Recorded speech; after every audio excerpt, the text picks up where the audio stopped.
Hello welcome to my channel. This is Gayathri SK blogs. ఈ రోజు night మా ఇంట్లో డిన్నర్ కి కర్రీ ఏం ప్రిపేర్ చేస్తున్నానో చూసేద్దామా. సో నేనైతే సొత్తి దుంపల కూర వండుతున్నానండి. సో సొత్తి దుంపల కూరకి నేను సొత్తి దుంపలు 2 తీసుకొని ఇలా కట్ చేసుకున్నాను. అండ్ వీటికి ఒక 3 ఉల్లిపాయ ఫస్ట్ కడాయి పెట్టి అందులో ఆయిల్ వేసుకొని అందులో నేనైతే ఉల్లిపాయ ముక్కలు వేసుకొని వీటిని లైట్ బ్రౌన్ కలర్ వచ్చినంత వరకు సిమ్లో పెట్టి వేపుకుంటాను.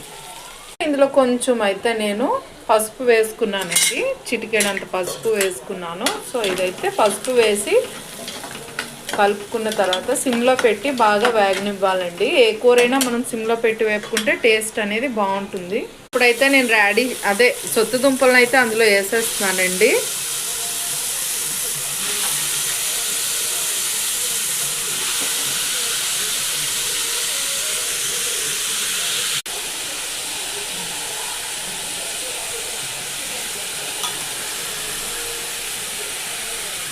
మనం ఇప్పుడు కలుపుకోవాలండి. వేసుకున్న తర్వాత కొంచెం ఉప్పు వేసుకొని దాన్ని మనం సిమ్లో పెట్టుకోవాలండి. కలుపుకొని ఇంకోసారి కలుపుకొని సిమ్లో పెట్టుకోవాలండి. గ్యాస్ని మూత పెట్టుకోవాలి. కూర మీద అయితే మూత పెట్టుకోవాలండి మనం కళాయి మీద. అండ్ సిమ్లో పెట్టుకోవాలి గ్యాస్. 15 నిమిషాలు దాన్ని మనం సిమ్లోనే మగ్గనివ్వాలి. టమాటోలు తీసుకున్నానండి, వేసుకొని ఇలాగా మూత అయితే పెట్టేసుకుందామండి. అది ఆ వేడికి మగ్గిపోతుంది. మూత తీసి చూద్దాం. ఇది సిమ్లో బాగా వేగిందండి కూర. సో ఇప్పుడు కూర బాగా వేగిన తర్వాత అల్లం వెల్లుల్లి పేస్ట్ అనేది వేసుకోవాలి. అల్లం వెల్లుల్లి పేస్ట్ అనేది వేసుకున్నాను. వేసుకోవాలండి బాగా కలిసేటట్టు. ఇప్పుడు కొంచెం కారం వేసుకోవాలండి.